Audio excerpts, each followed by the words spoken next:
이별의 문화, 헤어짐의 방식. 우리는 읽고 쓰는 법을 배운다. 숫자를 다루는 법도 배운다. 그런데 사랑을 다루는 법은 어디서 배우는가? 대부분은 우연에 맡긴다. 집에서 부모를 보고 학교에서 친구를 보며 드라마와 유튜브로 어림짐작한다. 그래서 사랑은 자주 상처로 시작한다. 기술을 배우지 못했기 때문이다. 사랑의 교육은 낭만을 망치지 않는다. 오히려 낭만을 지켜준다. 감정에 이름을 붙이고 경계를 알아차리고 동의와 책임을 배우면 마음은 덜 다친다. 덜 다치면 오래 간다. 우리는 아이에게 정보를 쌓아 올리느라 바쁘다.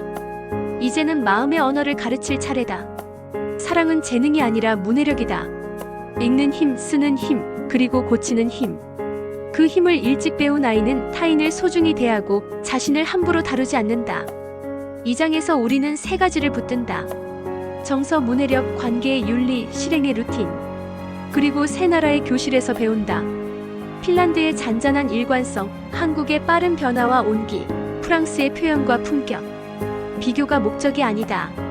우리에게 맞는 것을 골라 우리 아이의 하루에 얹기 위함이다. 사랑의 교육은 마음을 예쁘게 만드는 학습이 아니다. 마음을 정확하게 다루는 학습이다. 정확함은 차가움이 아니다.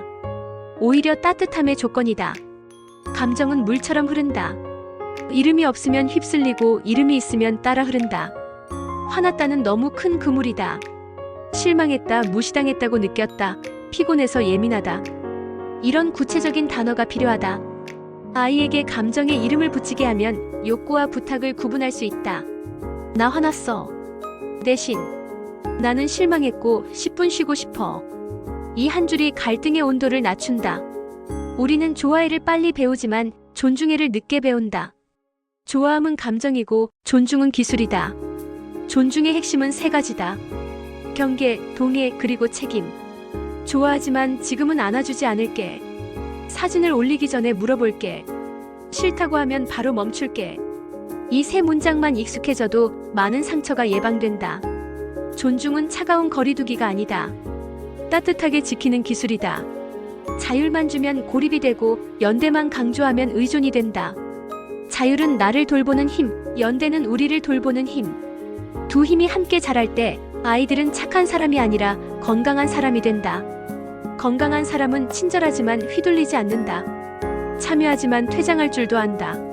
사랑의 교육은 이 균형을 연습시키는 과정이다. 사랑에는 실패가 들어있다. 고백의 거절, 우정의 균열, 이별의 통증. 실패를 금지하면 아이는 회피를 배운다. 실패를 수업으로 만들면 회복을 배운다. 거절을 들은 사람의 마음을 돌보기. 미안하다고 말하는 법. 관계를 정리하는 문장 만들기. 이런 수업은 성적표에는 없지만 삶의 성적을 바꾼다. 아이의 하루는 교실, 집, 온라인으로 이어진다. 한 곳의 열정만으로는 흐름을 바꾸기 어렵다. 같은 언어가 세 곳에서 반복될 때 그게 습관이 된다. 멈춤, 숨, 셋. 나 마이너스 메시지. 동의의 네 가지 자발, 명확, 구체, 철회 가능. 이런 표식이 같으면 아이는 덜 혼란스럽다. 일관성은 강의보다 강하다. 교육은 타이밍의 예술이다. 아이의 마음이 받아들일 수 있을 때 짧고 반복 가능한 루틴으로 가르친다. 유아 시기엔 마음의 색을 배운다. 내 마음, 우리 마음. 오늘의 얼굴 고르기, 색칠놀이, 포옹 허락 묻기. 안아도 될까? 응, 아니. 거절을 들은 아이에겐 괜찮아, 다음에. 거절을 말한 아이에겐 고마워, 말해줘서. 이 두 문장이 자리 잡으면 아이는 자신과 타인을 동시에 지킨다. 초등 시기엔 단어와 역할을 배운다. 나는 해서 속상해. 다음엔 해줘. 이런 나 마이너스 메시지를 연습한다. 경계 카드, 역할극, 온라인 예의. 사진 올려도 될까? 오늘은 혼자 있고 싶어. 말이 익숙해지면 행동도 자연스러워진다. 중등 시기엔 규칙과 책임을 배운다. 존중 규칙 5가지, 갈등 프로토콜, 동의의 4가지 게임. 싫다고 하면 즉시 멈춘다. 교실은 안전하게 실패하기 위한 장소다. 고등 시기엔 연애와 시민성을 연결한다.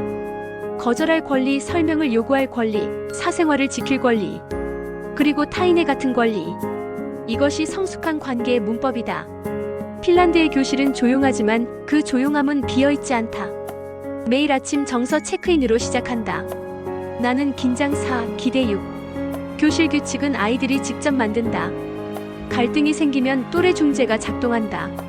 큰 행사보다 작은 루틴. 조용한 일관성이 품격을 만든다.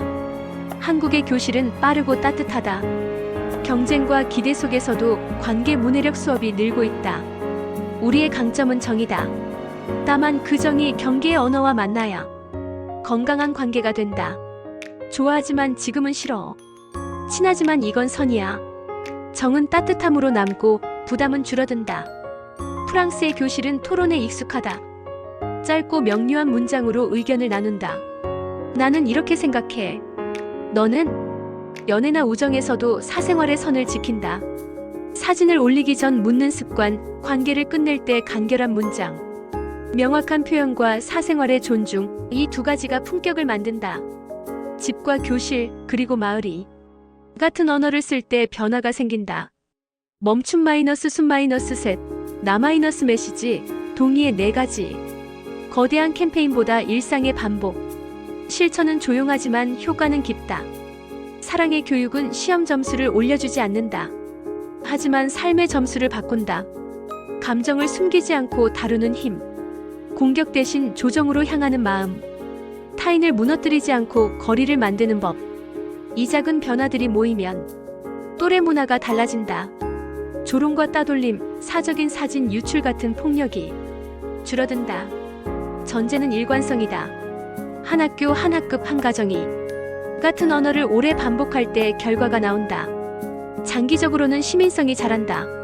동의와 책임, 사생활의 존중이 교실을 넘어 사회로 확장된다.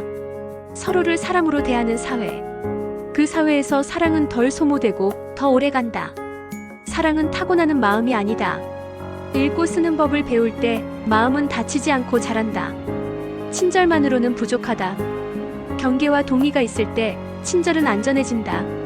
아이에게 남길 최고의 선물은 성적표가 아니라 관계의 문법이다. 작은 루틴이 쌓일 때 한 사회의 따뜻함이 완성된다.